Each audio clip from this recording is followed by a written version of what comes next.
sister? Good, and you? Good, alhamdulillah. I dropped my dad off on Thursday of last week. So, Oh, yeah, he liked Pittsburgh though. That was his first time here. okay. Yeah. Mashallah, that week he was here, we had like the best weather. It was like Yes. sunny every day and Yes, everything. yes.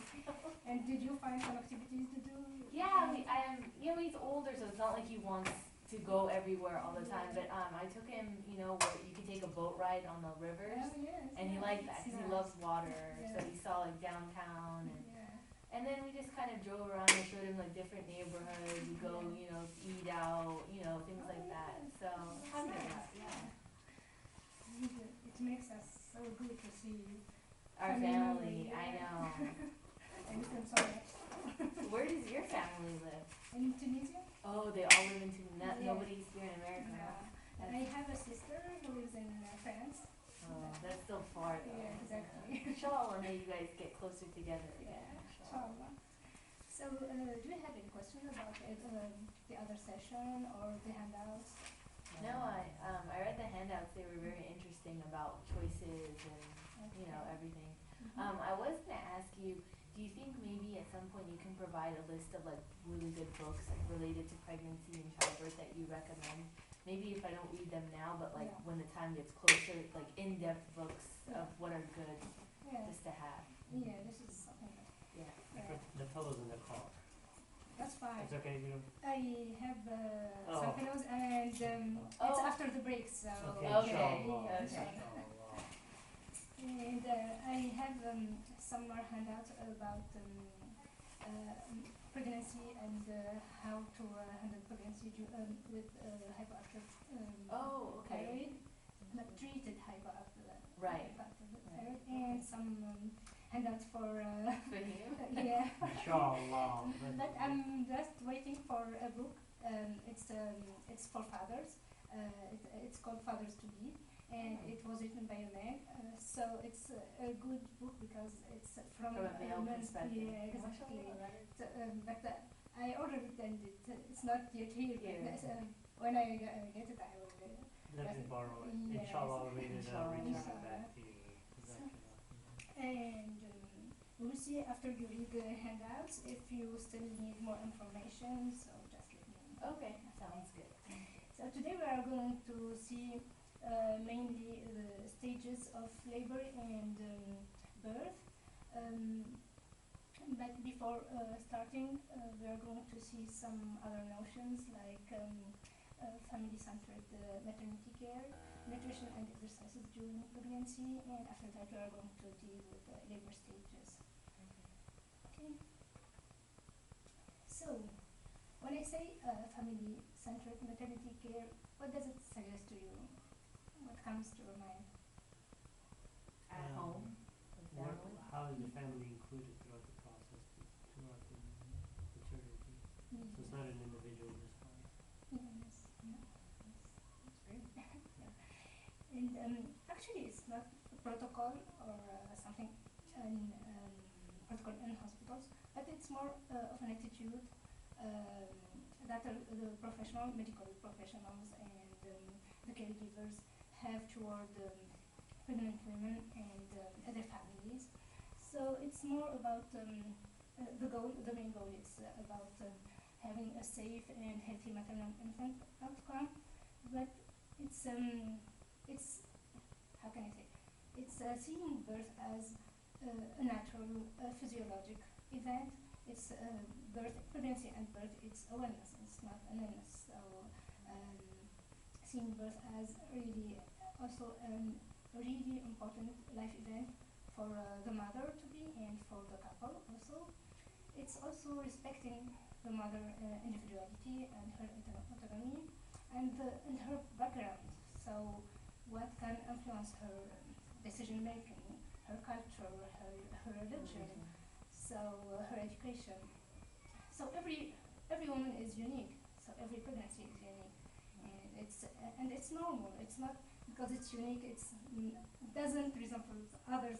So there is something wrong. No, everything is normal and unique. So, and here also decision making should be a collaborative effort between the mother to be or the couple. and the caregiver. It's not something patriarchal. It's not the decision of the caregiver. The woman has her word to say. And when you say caregiver, that could be either the midwife or the physician, right? Yeah. Okay. Healthcare provider should help the family have informed choices. Every time they suggest an intervention, they should explain why is it necessary, the risk for the mother and the baby, the benefits for the mother and the baby, what can the impact be on the labor or on the pregnancy, and the mother has the right to accept the intervention or to refuse it. The parents also should have a really active role here, so they have to ask questions, they have to read some articles, some books about every. I'm not saying every step, but it's good to have some background about pregnancy and childbirth, so you know what to expect. And the father and or partner and every, I think, family member or friend that the mother wants to be with her during labor and birth should be actively encouraged to be active in supporting the mother and being her like emotional support person. So yeah. So they should be like welcomed in the labor mode. And of course, mother and baby. I don't call them a diet, but for me it's a unit, the mother and the baby, especially for the first 2 years. So mother and baby should always be together. Of course, when everything is okay, when the physician doesn't see anything wrong, it's really important that skin to skin contact, the mother breastfeeding her baby. She is the main care provider for her child, and it should be like this. So these are these are characteristics of the care that I think every woman looks for. So when you are with your caregiver, you should see how he is answering to your question, if he is in tune with your vision of childbirth. It's not, as I said, a protocol, but it's something that you feel Comfortable. yeah, that you feel comfortable with this caregiver. That you when you go and visit the setting where you are going to give birth, you see the attitude of the staff, even the atmosphere or the furniture. It's how you feel about the setting and about your caregiver. It's important that you feel comfortable with this person. So this is why it's important, I think, to have a family-centered maternity care. Would you like to discuss some points? Are you going to talk about like the differences between choosing a physician or a midwife at some point later on? Yes, Okay. yes. It will be our first session. Okay. Yeah. So and the difference between hospitals, birth centers, and home births also. Okay. So yeah, if you have any question, if you want me to talk about a specific topic, you can just send me an email about what you want me to focus on. But I'm having like the hospitals, it's a general overview, and I am asking my colleagues about because you are living in Oxford, I don't know exactly where you are going to be giving birth. Right. So I am asking some midwives that I know, and they are giving me some feedbacks. Okay. So yeah, if you have any specific question, you can ask me. Okay. So nutrition, it's having a healthy diet is good, I think, for everyone. So in pregnancy, it can be like a start for sticking with a really healthy diet. And at first, the mother won't need a lot of food, more food, but by the end of the pregnancy, she might need up to 400 extra calories, and when she's breastfeeding, she might need even 600 extra calories. So, in the first 3 months, the mother will gain like around 1 to 4 pounds in total, and starting the fourth month, it will be around 1 pound per week, so an average of 2 to 4 pounds every month.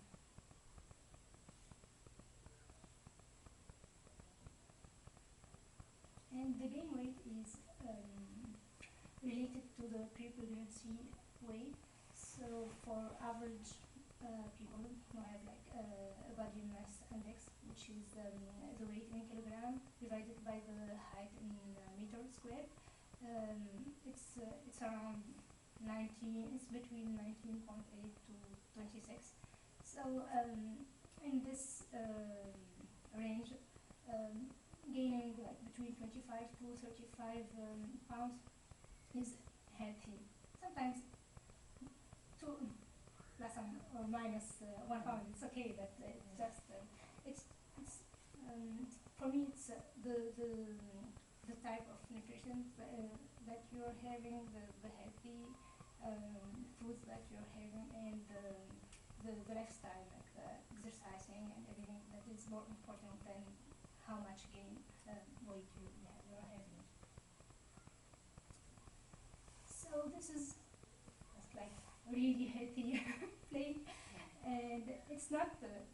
I don't think that every meal should look like this, but it's like by the end of the day or by the end of the week, you feel that half of what you're eating is fruits and vegetables.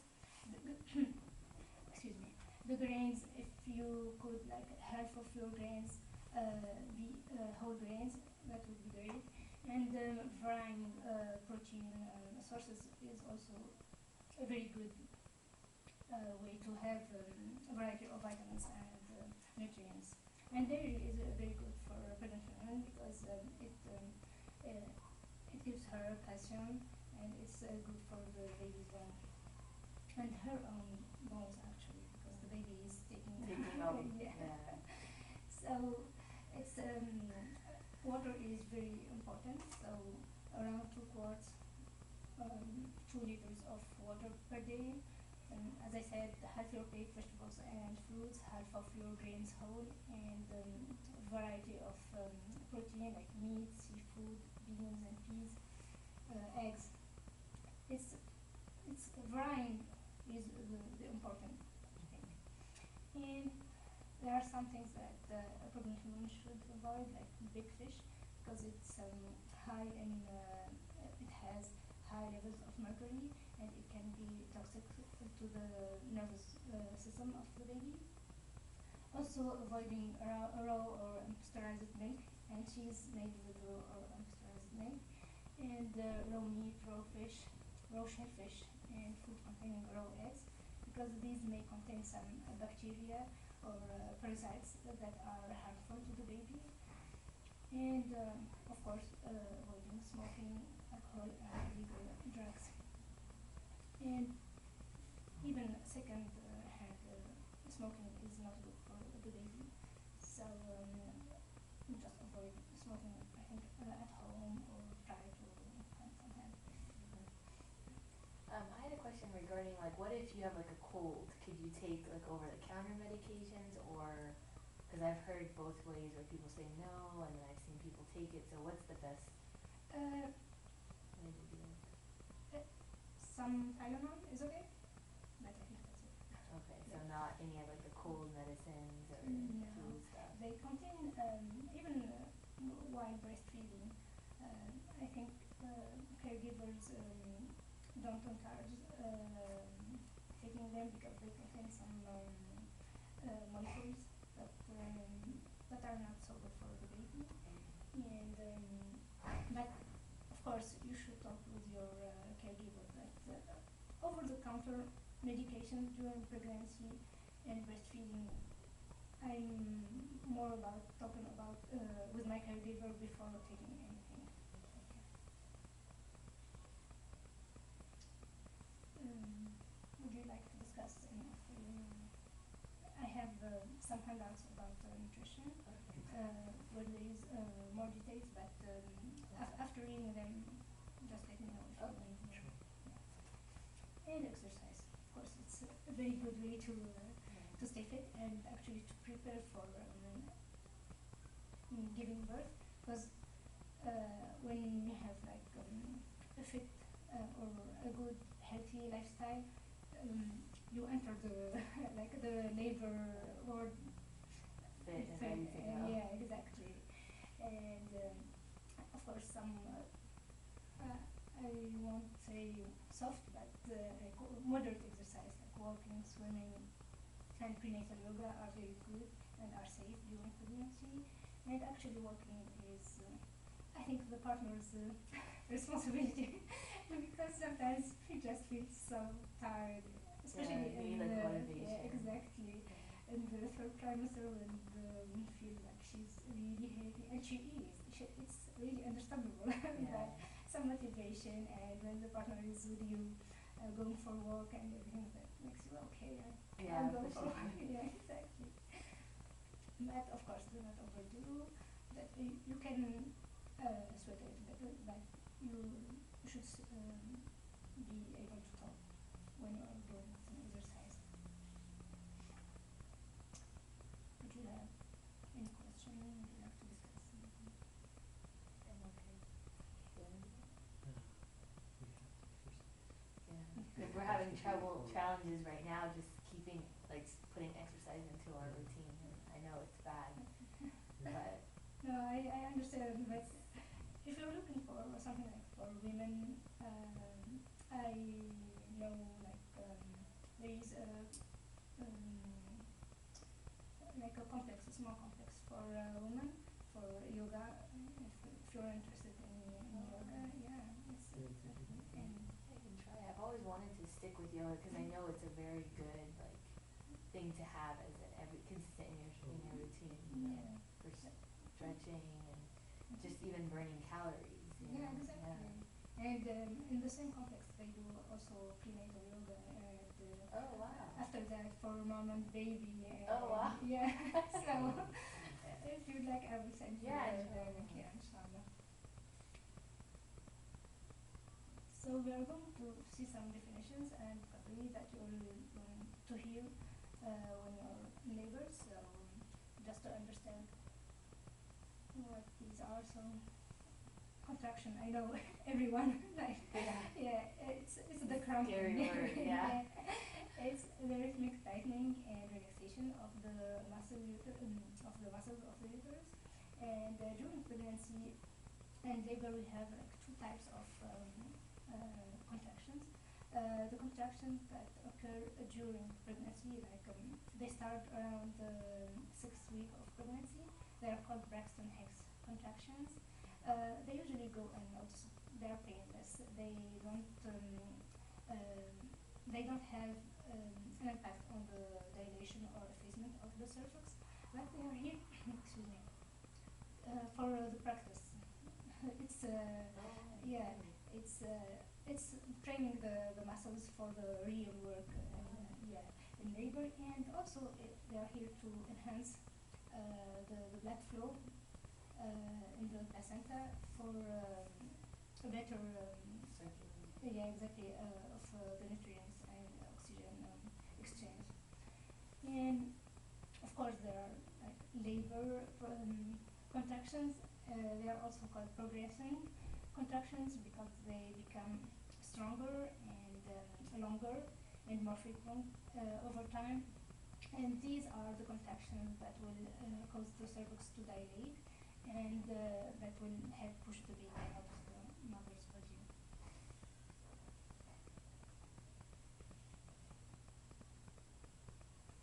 So dilation, it's the opening up of the cervix. So it is measured in centimeters, from 0 to 10 centimeters. Let me show you. So these are the actual sizes of So when the caregiver will tell you you are at 1 centimeter, it will be like this, and 10 centimeter is this. It's not. It's not like. Yeah, I thought it was a lot bigger. I know, but the Wow. baby Yeah. is it's from 1 to 10. So 6 centimeter is like milestone in labor, because we are going from early labor to active labor. Yeah. So, but really, it's for me, it's not about centimeters. It's about how you are living the labor, how you are coping. This is the Right. important thing. Right. But I think someone said, consider yourself at 3 until you see the head of the baby. So don't just Yeah, stick worry with about numbers. numbers. Yeah. So that means the baby's head has to be smaller than 10 centimeters, right? Yes, we'll see how Okay. the baby's head will adjust, and you're just going to see that. Oh, okay. Thank you so much. And effacement is the thinning of the cervix. So we saw last time. This is the uterus, and let's see, this is the cervix. Thinning is the shortening. So the the cervix will pass from 3 to 4 centimeters to really almost zero. It will be paper thin. And dilation is this opening up. It will go from 0 in first time months to 10 centimeters. And show you another trick. So this simple balloon with a ping pong ball inside.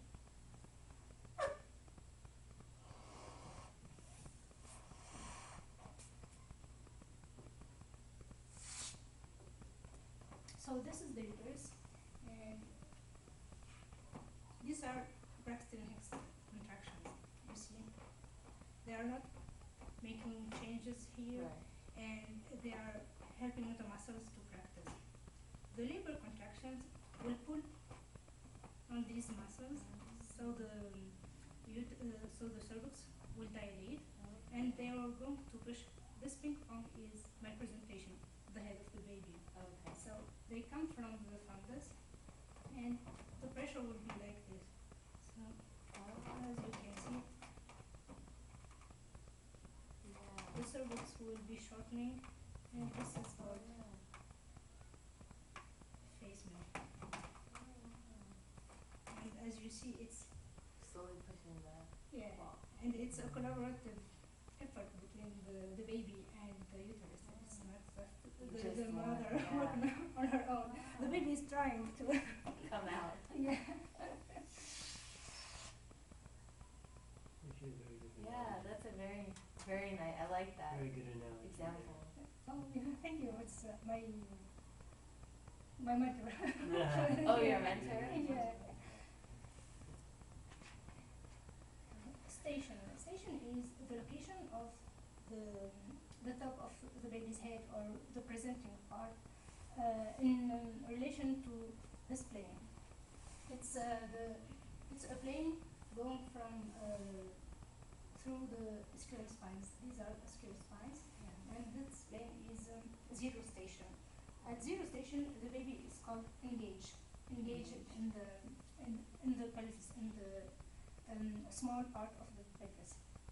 When the baby is higher than the zero station, he will be the caregiver would say he is in -1 station, -2, and when the baby is engaged, it will be like +1 station, +2 station, and when the baby is at +5, he is crowning. Crowning means that we are seeing the head. The head, yeah.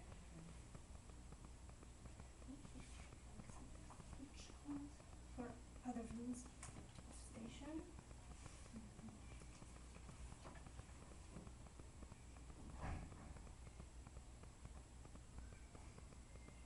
So this would be considered a floating, right? Yes. Because he's not at, he's above the engaged. Exactly, yeah. Okay. And then if he was over here, then this would be crowning. Yes, at +5. Oh, it has to be +5. Yeah. So what if he's like at +2 or 3? Yeah, he's descending. Okay, but you can't see the head until it's plus. You can see it, but it's not in the opening of the Okay. vagina, so you can see Something it coming, right. Yeah. Okay. And this is also about effacement. Like this is 0% effacement. This is halving, and this is 100% of effacement. So when it gets thin, does it just, once you're done, it goes back to its regular shape? Like where does Yes. the tissue go? Yes. No, it will. It just come back. probably elongates, so it gets Exactly. thin, and then it'll Yeah. shorten again. But it takes some time, but it will come back to its normal. Yeah. Okay. And these are the dilation, yeah. but it's not the real. Right. Yeah. And is this the ideal positioning for the child to come out? The idea would be that the back of the baby's head is here, Okay. so he can put the pressure on the pelvic Okay. bone, but they come out like this too, Sometimes, yeah. and this is what causes back labor, and Yeah. the discomfort would be Hey here. there, Yeah. I can see that.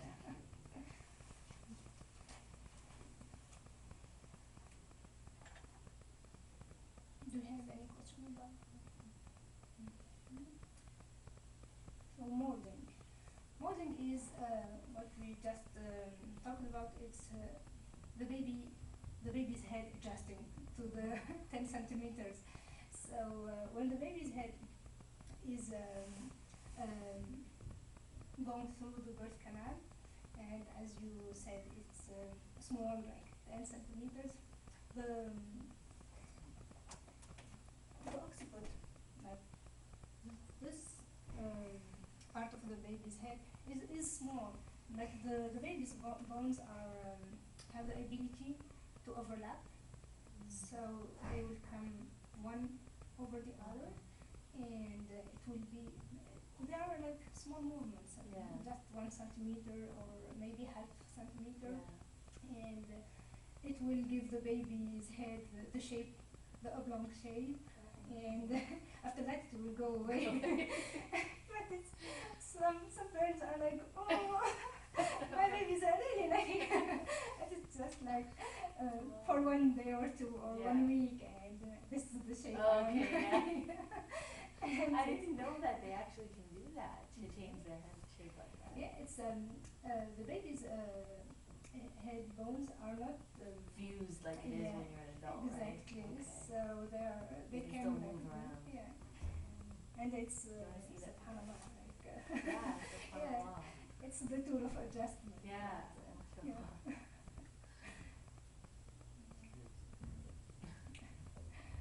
Would you have any question about what we just?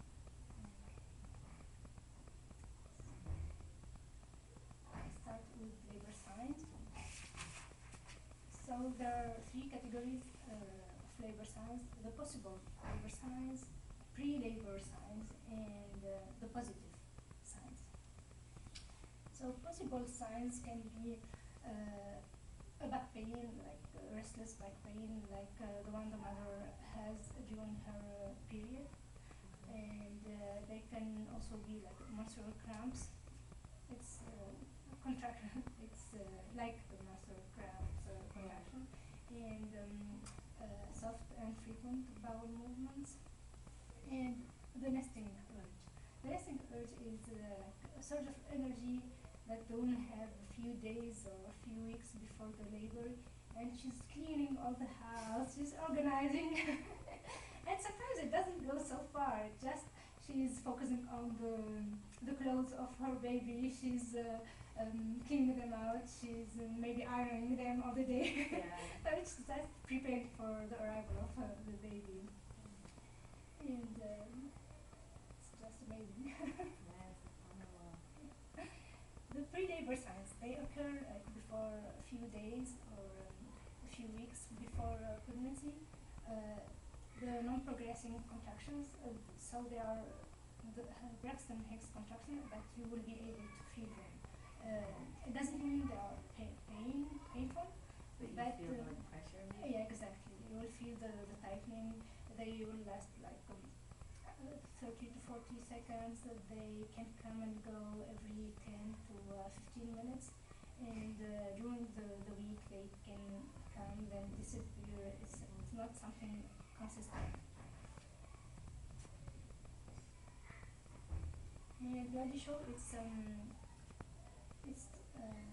mucus. It's a vaginal discharge of mucus strained with pink or red blood. And actually, during pregnancy, the mother to be has this mucus plug, which seal the cervix, and it's another layer of protection to the baby. And by the end of the pregnancy, the cervix, which will be softening, will let the mucus plug out. First time moms usually it will be like around 48 to 24 hours before the labor starts, and sometimes even during labor. For veteran moms, it can be weeks before. And sometimes there is a leaking of amniotic fluid, and it's a hole on the back of water of the membranes, which will cause the water, the amniotic fluid to seep out. And it's just some tickling, it's not like a real rash. So I have a quick question in regards to that. Sure. During that stage, what should my wife do in regards to salat? Does she need to take ghusl, or does she just wudu that suffice? During the leaking of the amniotic fluid, does she need to do ghusl, or if she just does her wudu before salat is acceptable? I think she should call her caregiver to say that there is just a leaking and there is no contraction, for example, and he'll tell you, he or she will tell you if you need to come to the hospital or you just need to wait a little bit. But generally, when there is a leaking of amniotic fluid, the caregiver prefers that the room comes to the birthing facility so they can monitor her. So the positive signs, of course, the contractions, which are here progressing, they are becoming more frequent, stronger and longer. The rule is to dilate the cervix and to push the baby out of the uterus. And this is how to time contraction. The duration of the contraction is calculated from the beginning of the contraction to its end, and the frequency is from the beginning of one contraction to the beginning of the next contraction. And there are a lot of applications for smartphones and for laptops.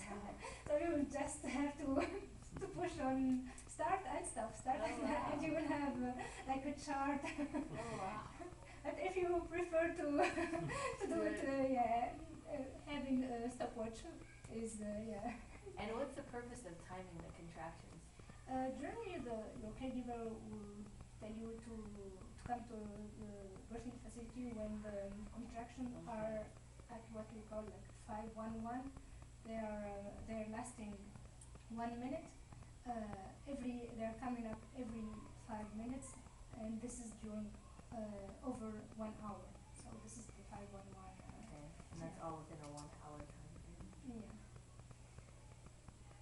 And it's good for you to know if they are to see if they are progressing. For example, at first you are having like a contraction every 20 minutes, and you are thinking that you are having labor contraction, but after that they are becoming more spaced, so you are having every 30 minutes. So it's just pre-labor contraction. Okay. So you can just stay and relax. Yeah. The other positive signs is a rupture of membranes with a gush of amniotic fluid. And here, if you could remember taco, it will be great. I know taco is here, it's not time for eating, but it's a good way to remember the time, the amount, the color and the odor, and of course for your caregiver. I have a question, but this is actually regarding, I just remembered it right now for the materials that you handed last time. They were saying that, you can do screening and diagnostic testing for like birth defects and things like that for the child. And then they were saying one of the risk factors is when you have a child over 35 years old. Do you have any like information regarding, when like the age and how that, like what does that really mean when they say that you're at a high risk factor for birth defects or birth problems? Yes, having an age of over, it was over 40, and some people say over 38, and now it's 35, but it's just like, it's an increase. They put like in a program they have to see to see the risk. It's like statistics, and women over 35 years of age have more risk to have some like, it's just instead of having 1,200 births, it's like 2 over 100 and 2,000. So it's not like a big jump? Because I think I was talking to my sister once and she said like it jumps a lot, like exponentially every year that you go over 35. Yeah, it's that's why I said it's more about 40 years than 35 years, but still there is a risk, but it's not. It's not like something to be alarmed about or like No. worry about, No, right? no. Okay. Honestly, no, it's not something that. Our mothers and our grandmothers gave birth to when they were like at their 40s. It's not something. You don't see a lot of birth defects or something, but it's just something that you have in mind, and when there is a screening test, you just like the caregiver would say, if you have like 25 years old, it's okay, it's not that a big deal, but if you are over 35 years, let's just make another test to be sure, just to be sure. And then the diagnostic testing and the screening, is that something that is standard or do you have to request that to your caregiver? The screening tests are standard, but diagnostic tests are more if the screening tests are positive, because screening tests do not give diagnostic. They Right. just say that maybe this person can have an increased risk for this birth defect. So we need to make a diagnostic test who will say which will say Confirm that, it or yeah, deny it. exactly. Okay. But screening test maybe maybe they just to orient I would say the attitude of the caregiver. Okay. I don't if you don't have like a family history of birth defects or something like that, I wouldn't be alarmed of them. Yeah. And then what are examples of birth defects? Are we talking about Down syndrome? Yes. Okay. Down syndromes, some other chromosomes. Chromosomal Yeah, anomalies. like trisomy of the 13th chromosome, and another trisomy of the 18th chromosome, and there are other birth defects. I won't say birth defects because maybe sometimes we don't see them, but maybe in the our world there is the sickle cell disease. Okay. I don't know if you're aware Yeah, of it. I've heard of So that. yeah, so these are diseases that can be detected in the In the womb. yeah, exactly.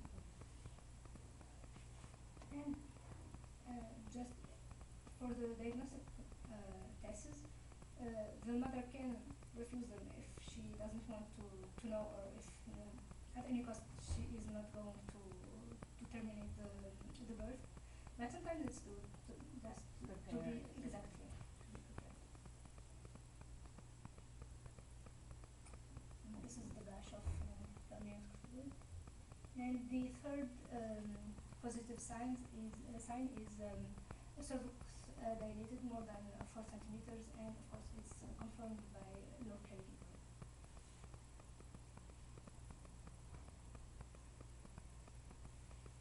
Would you like to take the break now? Is it salat time? It's still 10 minutes. We can. 10 minutes? Yeah, Just we Keep keep can. going going and then until we the can- salat time, and then we'll take a break, inshallah. Okay, yeah. So, how long do you think that labor lasts? 48 hours. 48? Mm-hmm, yeah. I've heard anywhere between 2-3 hours to 72 hours, Mm-hmm. just depending upon, each person's situation. Yeah, yeah. You can say that you are, it's right, you are both right. Because it depends on how, on what you are calling labor. Sometimes pre-labor for mothers can feel like labor because she is really having, All the same. yeah, exactly, but it's just the time, the contractions are not becoming progressive, so she has these strong contractions, but without any progression. Yeah. So sometimes it feels like ages. But actually, here in this chart, they are starting to time the labor when the mother is already at 4 centimeters. So they didn't take in consideration The time between 0 to 4. exactly, Okay. which is sometimes wrong. Yeah. So for if the woman gives birth like in 2 hours or less, it's called short fast labor, and it's not necessarily. Some women think that the shorter the birth is, the better it is. But sometimes it's hard to cope with a faster labor because there are some things like stretching of the vagina and everything that needs some time, and when it's very fast, sometimes it can be painful. There can be more discomfort. Oh. And the average first labor, let's say 6 hours, but as I said, they didn't take in consideration the 10 The hours. time before. At the 4 centimeters. And up to 11 hours, it's a very slow labor. But the total won't be like this one. The total will be 24 hours, 20 hours, but it's not all pain or contractions. It's I am talking more about the beginning the labor process. The mother is like preparing herself to having the baby. I see. And actually, for me, it's forget the The time. the time. Even if the baby is doing okay, if he or she isn't showing any signs of distress, and the mother is coping well, so 3 hours or 30 hours is the same.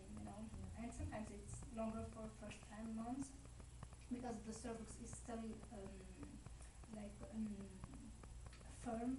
But for veteran moms, it may be it's sometimes easier for the cervix to dilate and efface. But honestly, if you are doing okay, That's forget all the that time. matters. Yeah. So labor stages. There are 4 stages in labor. The first stage is for dilation. The second stage is the pushing stage. The third stage is the delivery of the placenta, and the fourth stage is recovery. So the first stage is the longest one. So it starts when the progressing contractions are here, and it ends when the dilation is over. It's when the cervix is at 10 centimeters. And it is composed by 3 phases. The first phase is called the early labor or latent phase. The second phase is active labor, and the third phase is transition. And it's called transitions because you are going from the first stage to the second stage. And actually, you are not going to be. Oh, now I am in early. Yeah. I think now. Yeah. It's a continuum. but it's just to have an Right, intellectual visualization of labor. So in early labor, and it's generally the longest phase of labor, dilation will be from 0 to 6 centimeters. Uh, Formerly, it was 4 centimeters, but now they are starting to consider it 6 centimeters to try to diminish the cesarean section rate, because sometimes people from 4 centimeters, they are talking about uh, like a very slow labor or dystocia, or dystocia is when the mother is not progressing, or when the dilation is not progressing or something.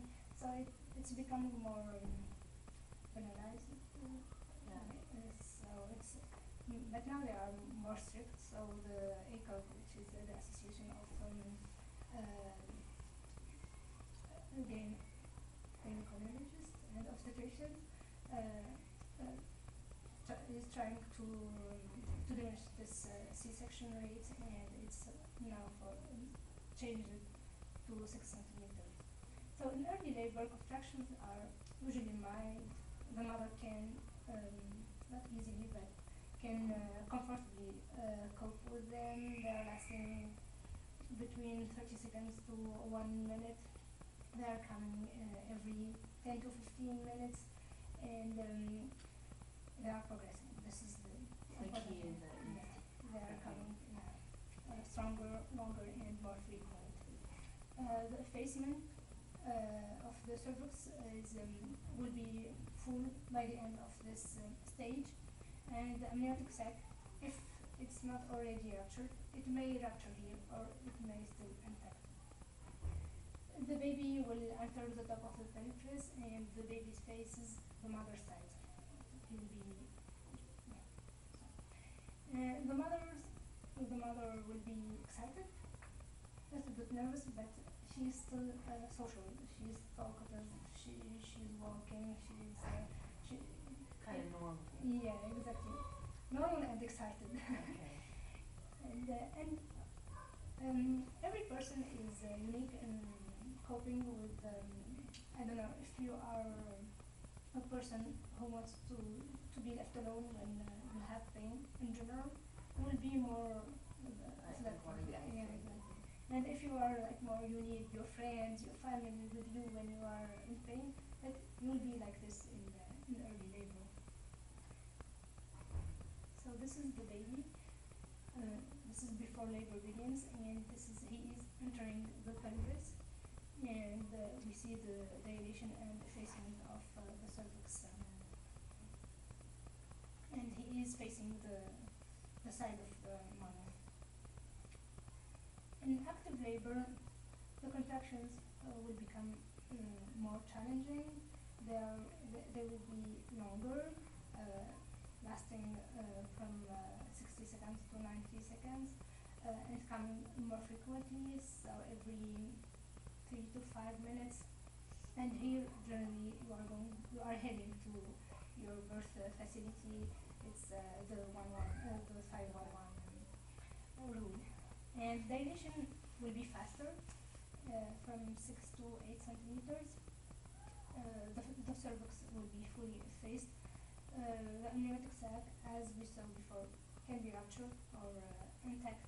And the mother will become more serious, more inward focusing. She has more, not trouble, but she is more focused to cope with challenging contractions. Sometimes she may be overwhelmed, and this is the role of her support person. And he will be here to support her. I have a question in regards to the active labor section. During this phase, is my wife excused from salat, or she still have to do salat, and she has to do with the ghusl and so on and so forth? No, I think I don't know exactly, but I am going to ask someone who knows The better. Sheikh, inshallah. Yeah, but I think during labor we start the postpartum. Yeah. Because after Where the you're excused. yeah, In postpartum, the mother You're is excused. excused for around 6 weeks. So I think Oh, so that's 6 weeks, okay. 40 days, Oh, 40 days. around 40 days. And I think labor it starts with labor. Okay, cause how do you know what's, you Yeah, know? and you are having a discharge and everything. Yeah. But I am going to ask to be sure. And this is active labor. You see the dilation is continuing. The baby here is trying to fit the widest part of his head to the widest opening in the mother pelvis. And we're going to transition. So transition is usually the shortest phase, but it is also the hardest phase, the most challenging one for some people. And it can last like 20 minutes for some people and maybe 2 hours for others and maybe more. And I think the most important why there is such a wide difference is that some people are lying on their bed and this doesn't help the dilation. But if the mother is walking and changing position in this really challenging phase, it can help her and it will go really faster. So here the contractions are really strong. They are and long. It's 90 seconds to 2 minutes. But Wow, that's how long it lasts? yeah, you see, it's not that long. but actually, since they come every 2 to 3 minutes, they are sometimes overlapping. So this is the hard part, I think.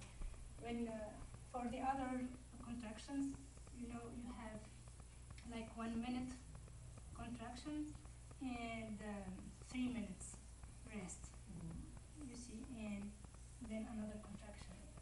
But with transition, you are like having another one here, and sometimes it can come here, and you see they are overlapping, and the mother doesn't have enough time to rest.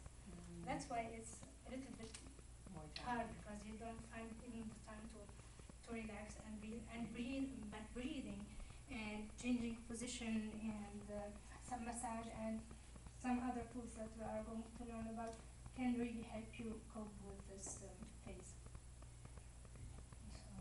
Would exercise help this or no? Exercise will help with all the phases of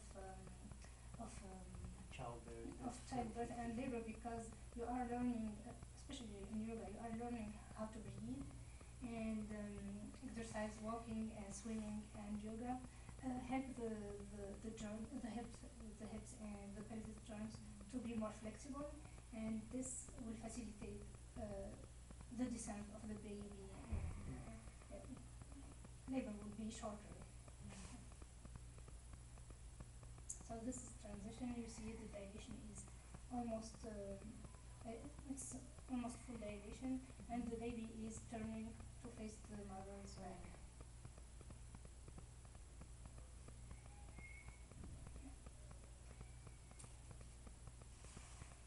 Do you have a question about the first stage? So we are here at the second stage. Second stage is he's almost here. He or she is almost here. So it's the birth of your baby, and actually it's as all the whole process of birthing. It's a collaborative effort between the mother and baby.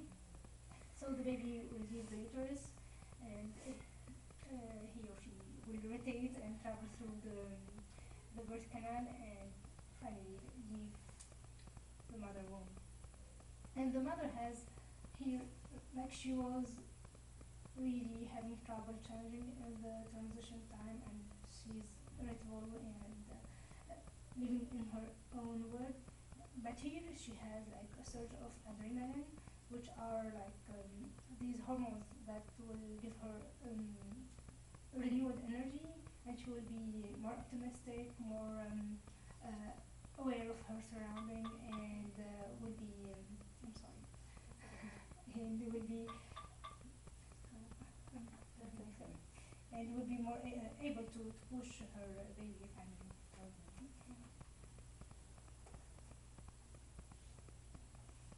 So let's see the baby and what he's doing here. So these are called the cardinal movements of birth, and there are 7. The baby is really moving here. So as we saw, engagement is when the baby's head is entering the smaller part of the pelvis. Descent, the baby's head moves deep into the pelvic cavity. The baby's head becomes markedly molded here. And flexion is when the baby's head encounters the resistance from the soft tissues. It will be flexed, and the chin is stuck to his chest. And this helps with the molding to have the smallest part of the head go through the birth canal. Internal rotation is when is as we saw that the baby will rotate from from facing his mother's side to facing his mother back, so that the pubic bone will be behind the back of the baby's head. Extension will occur when the baby's head will be leaving the mother vagina, so he will be like this. This is the pubic bone, and the baby, and this is the back of the baby's head, and he will be like doing this movement, and he will extend his face, and so this the highest part of his head and his eyes, and that's when they grab them, right? Yeah. Because they kind of grab them by their head, Yeah. and it kind of looks like it's hurting them, you know. But No, they are. It's a gradual movement, so it's doesn't the baby knows what he has to do. Yeah. And external rotation, when the baby is out, he will make like a quarter rotation to let his higher shoulder come out, and after that the other shoulder will come out. so it comes out one shoulder at a time. Yeah, exactly. Because otherwise it'd be too wide. Exactly. And expulsion is the rest of the body of the baby's body will be out, and the care provider will be here to catch him, or the father. Hopefully.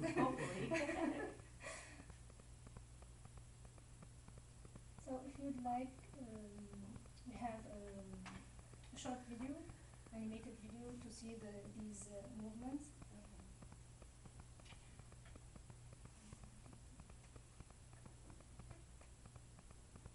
And actually, it's free. You can see it again at home in this website, Baby Center. It's good for pregnant women.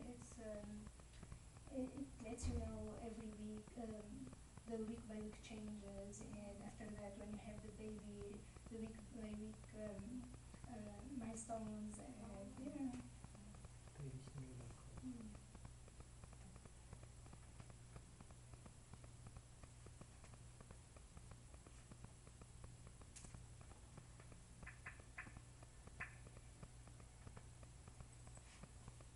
In the weeks before birth, your body slows down production of the hormone progesterone while increasing production of other hormones, including prostaglandins, which soften the cervix, and oxytocin, which triggers the uterine muscles to contract. True labor contractions are rhythmic and painful and grow consistently stronger. As the long vertical muscle bands of the uterus tighten, they pull the cervix open. The strong muscles at the top of the uterus push down and release, guiding your baby toward the cervix. The mucus plug, a collection of thickened cervical mucus that sealed your cervix shut for 9 months, may be expelled days before or in the midst of labor. When the amniotic sac ruptures, your water has broken. It can feel like a trickle or a gush of fluid. Your cervix will begin opening and thinning, known as dilation and effacement. Once you reach about 4 centimeters, your body will move into active labor. In active labor, contractions become stronger and closer together. At 8 centimeters, you enter what many consider the most painful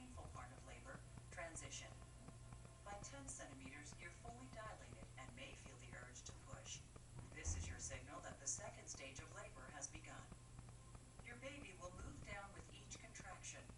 The 3 separate soft bones of his head will temporarily overlap so he can pass through the snug birth canal.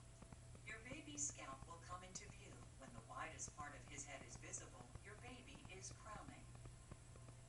With several more pushes, your baby's face, shoulders, and body will emerge. In the 3rd and final stage of labor, your placenta detaches and is expelled. With your baby's first breath, the incredible journey of birth is complete. Oh, it's so amazing. He's doing a good job. Great Yeah. job.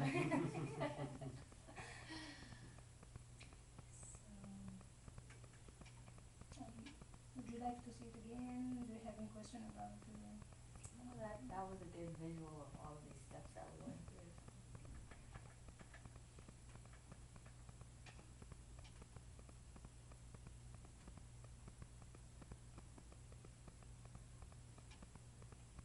So meanwhile, the mother is not just resting. She's doing the most important job, I think. So the mother can go through 3 phases in this stage, in the 2nd stage. The resting phase, it's not always Really here. resting. The descent phase and the birth phase. So the resting phase is like 10 or 20 minutes of no contraction. It is explained by the fact that the uterus, which was like tightly stretched over the baby, this is the baby, this is its head, and the uterus was really tightly stretched, and when the baby's head leaves the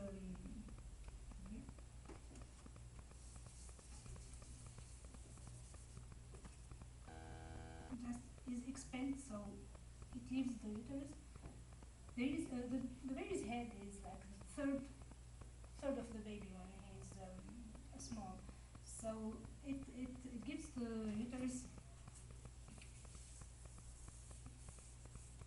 a lot of space when he's out, so the uterus becomes like a little bit loose here.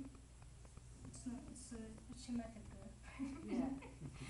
So the uterus needs some time to adjust to the new. It will be just stretched. It will need some time to stretch again around the baby's body since the head is out, and when the tightening is accomplished, the contractions will resume. And this explains why some women have this resting phase and some just don't.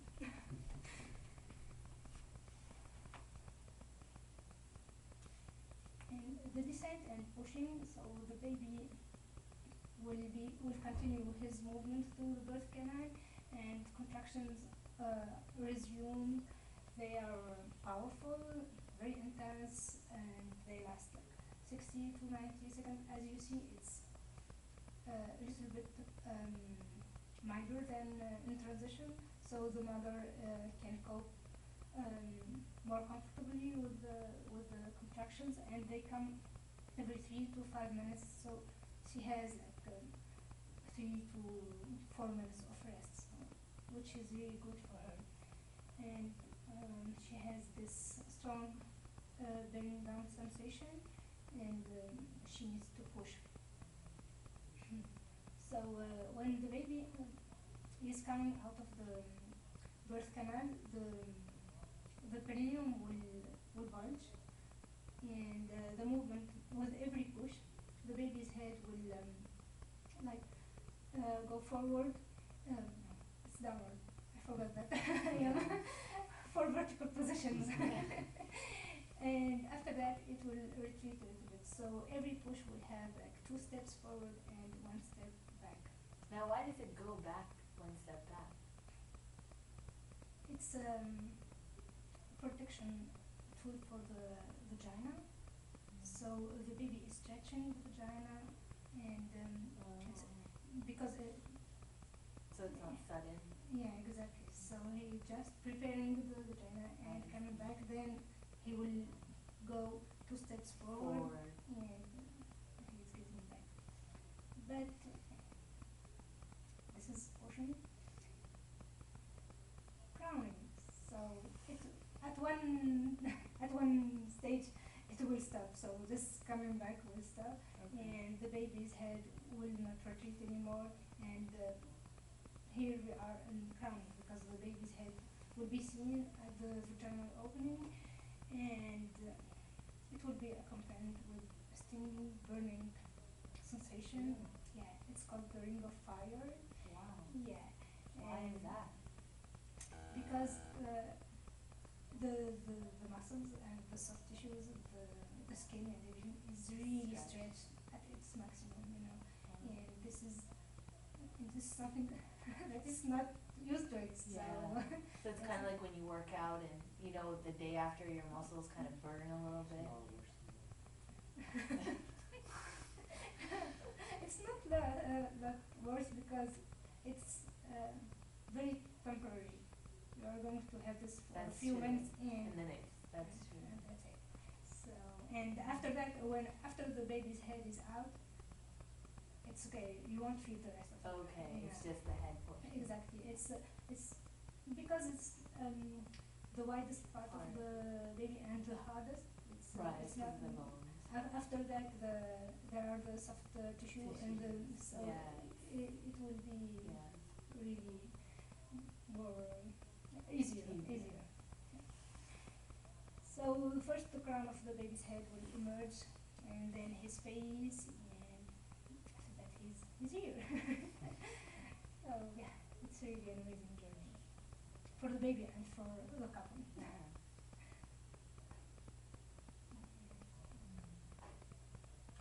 Here I have another video, but I'm not sure. Is it, They didn't. do they usually announce it, like on the speaker? Salam, can we hear the adhan? This is my what I would because it's 1:15, and I think they play it. Inshallah, may Allah accept our salat here at the Jummah. I'm going to go downstairs, see these, then inshallah see you guys right back up as soon as Alright. possible. Very good. You might get-